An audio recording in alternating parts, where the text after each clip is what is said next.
The Samantha Wills for Billabong collection is designed specifically for the girl in mind who, she goes to the beach, she's very spirited. It's very much like surf meets luxury. So she might be at the beach on the weekends, but she's a little bit of a fashion girl, and it's kind of when those two elements come together. So it's taking, natural amethyst, mixing it back with tiny gold coins. It's really fine and really layered. Everything that I kind of collaborate with or put my name to has to be very organic and authentic to me. I went to high school in the mid-90s, and it was really when surf culture was transferring over into fashion. Everything was about surf brands.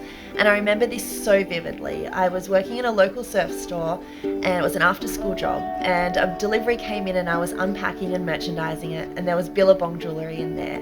And I remember just being so mesmerised. It was a brand that I adored and a product category that I loved. It was kind of like worlds colliding.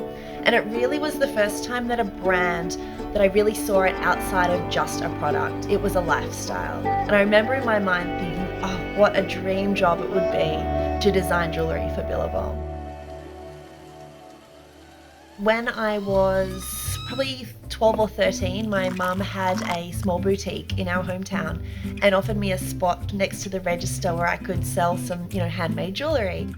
And, fast forward to, I finished high school, barely finished high school, and I didn't really know what I wanted to do, to be honest. And I moved to Sydney with my best girlfriend and was working a retail job through the week. And I was making jewellery at night, so I was kind of just doing it as a hobby on my dining room table. After doing that for about a year, a friend offered me a showroom wall at Australian Fashion Week in 2004 and took it.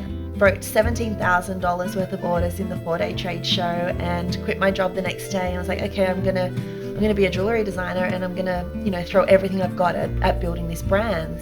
And we stock globally. We dress some of the biggest celebrities. We have got an incredible business that I guess started on a dining room table with a big dream and not much else.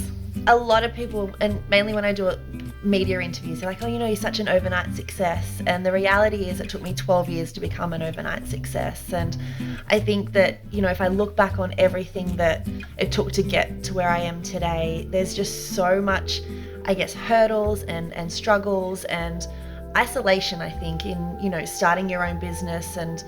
And some days, most days, especially in the early stages, all that keeps you going is, this dream that's bigger than yourself.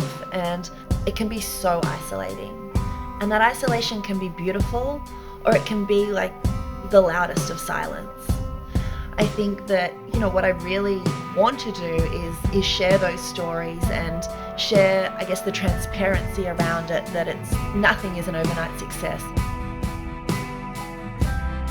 I say to young artists looking to start their own brand, and it seems quite simple, but it's really do something. And I think what I mean by that is so many people talk about what they want to do. Don't be the person that continually talks about something. Make moves to make it happen.